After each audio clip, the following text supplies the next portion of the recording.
first lead change of the fourth quarter in these finals.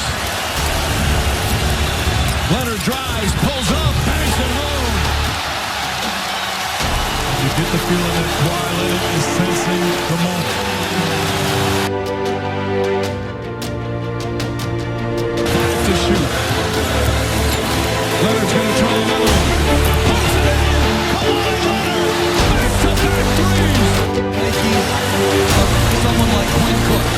Leonard to the rim. Pull-up jumper. Kawhi Leonard taking over here in Game 5. Timeout, Toronto. Kawhi must know Gordon Ramsay because he's absolutely cooking right now. Well, Kawhi must have left the oven on because he's on fire. Well, I think Kawhi must have been neglected as a child because his performance is statistically insignificant compared to normal circumstances. Well, you must be average because you're just being mean.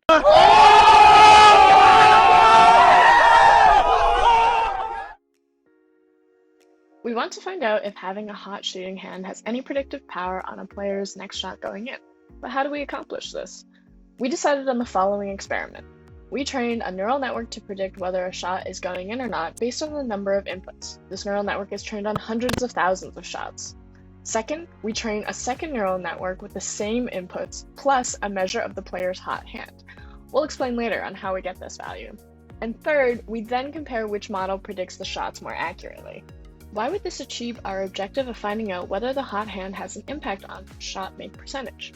Our rationale is that if the hot hand has predictive power on shot make, then the neural network that is given a heat index as an input will predict shot make with higher accuracy.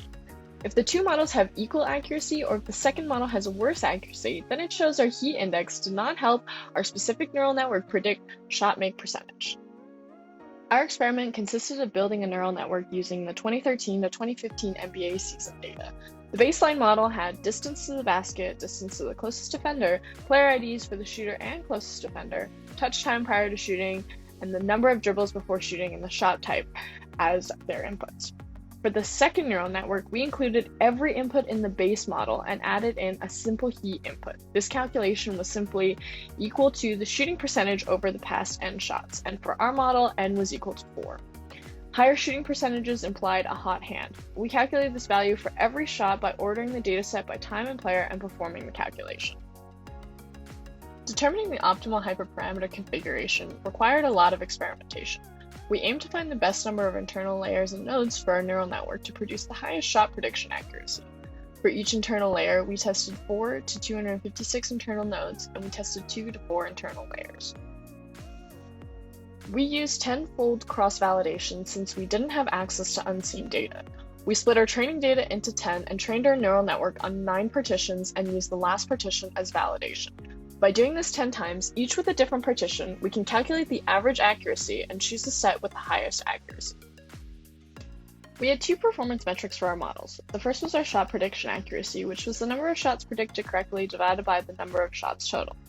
The second was our Breyer score, which can be used to calculate the accuracy of probabilistic predictions. In this calculation here, n is the number of shots a player makes over the season, f is the model's prediction of whether or not the shot goes in, and o will be the actual outcome of the shot. Onto a quick explanation of the code itself.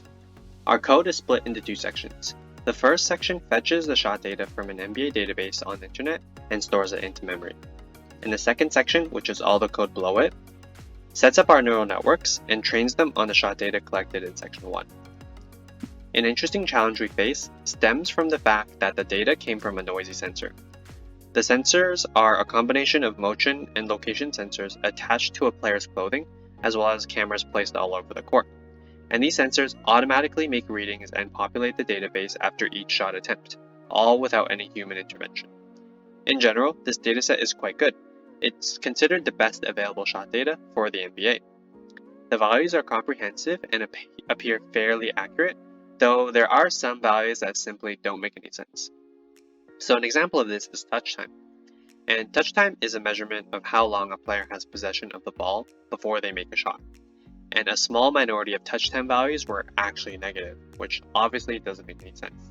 So this code here, what we decided to do is just drop these values from the dataset.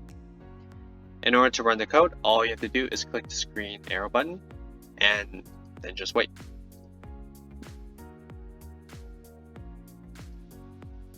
Once you run the code, you can see the output by opening the resulting notebook in your browser. So down here, you can see the output of our code. We print the accuracy and Brier score of each fold in our cross-validation. And you can see that our model accurately predicts whether a shot goes in or not, about 64 to 67% of the time.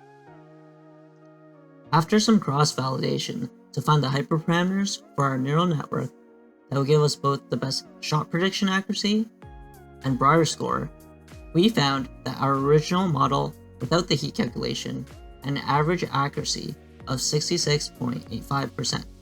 Our simple heat model, which did factor in hot hand, had an accuracy of 65.78%, slightly worse than our model without calculating heat. Actually, by using the chi-square test to calculate for statistical significance, we got a p-value in the range of 0.01 to 0.025, lower than 0.05, meaning no statistically significant difference. So what went wrong? How do we make sense of these results? Well, there are a number of things to consider. First off, even though the model with the hot hand data did not do any better, that does not mean the hot hand effect does not exist, nor does it indicate it's a small effect. It could be because our measure of simple heat does not accurately capture whether a player is hot.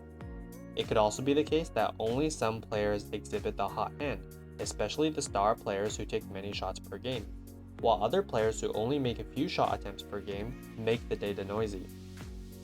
The hot hand may also experience interruptions from timeouts, substitutions, and breaks, which we did not account for. Another theory is that when a player is hot, the opposing team defense notices their hot shooting record and puts more defenders on them, counteracting the effect. There are just too many factors we didn't account for to make a conclusion.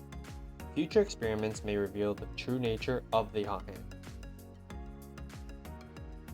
We really enjoyed applying concepts from class to an interesting real-world problem. Even though our project did not yield the results we expected, we learned valuable lessons from the challenges we encountered. Further investigation is required to explore the idea of the hot hand. Possible steps moving forward include changing input factors or applying a different heat calculation. Based on our experiment, we can't tell you whether or not Kawhi was hot. So what we can tell you is that he's good looking.